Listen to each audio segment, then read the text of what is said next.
միայնակ, որովհետև բոլորը աշխատում են, աշխատեն, շտաբերը աշխատում են, ընտրությունների ընթացքին ենք հետևում։ Այստեղ 38, մոտավորապես 40 ընտրող է մինչ այս պահը մոտեցել, դա այս բնակավայրի նոսր բնակեցման պատճառով է, թե ձեր կարծիքով դեռ նոր է օրը սկսվել։ Օրը նոր է սկսվել, հետո տեղամասը փոխվել է, իրականում շատ մարդիկ գնում են հին տեղամաս, կներեք։ Հին տեղամաս տեղի իմանում են, գալիս են, կարծում եմ օրվա ընթացքում կակտիվանա, որովհետև շատ ակտիվ մասնակցություն ենք սպասում իրականում։ Լավ տրամադրությունն է։ Շատ բարձր։ Փոխանցեմ դժգոհությունները ձեզ շատ սիրողների, ասում են մենք սպասում ենք հետաքրքիր շոու, ամենահամեստ քարոզարշավ իրականացնողներից մեկը եղաք, ինչու։ Ինչ առումով ամենահամեստ։ Մտածում էին, որ երևի դուք նաև համերգով կամփոփեք ձեր քարոզարշավը, բայց փաստորեն Ես ամենասկզբից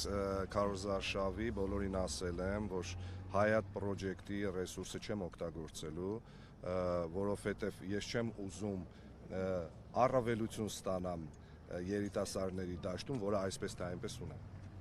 Ասում են, որ ձեր ընտրողը իդեպ մինչև 35-ն է եւ դուք գողացել եք հենց այդ սեգմենտին, որը ամենապասիվ ընտրողն է բոլոր ընտրական գործընթացներում։ Համաձայն եք։ Ես չեմ գողացել, ես հալալ քրտինկով վաստակել եմ։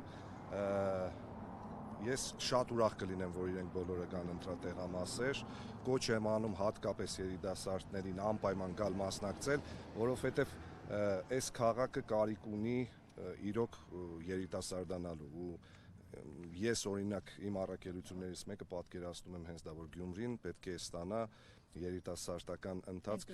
այո, շատ կարևոր է։ Զարգացումներ սպասում եք, Պարոն Մխիթարյան։ Ինչ առումով։ Մինչև օրվա վերջը արկածախնդիրների զարգացումը։ Դե օրը ցույց կտա, ամեն դեպքում ես այս պահի դրությամբ կարող եմ փաստել, նաև վերջի 15 օրը շատ լավ վերլուծելուց հետո, որ ընդդիմադիր տեխնացուները մրցում են ոչ թե քաղաքացիական պայմանագիր կուսակցության հետ, այլ պետական վարչական ռեսուրսի եւ Սարիկ Մինասյանի ԱԱՑ-ի ղեկավար բարեկամի հետ։ Ինչ է անում ԱԱՑ ղեկավար բարեկամը։ Ինչ որ բաներ։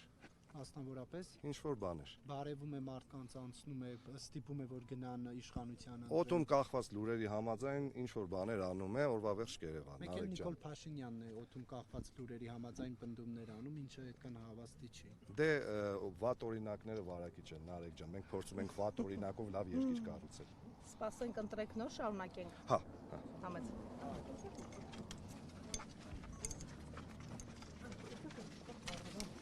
Սենց չեն անում, երեխեք գալիս, դիալոգից հետո են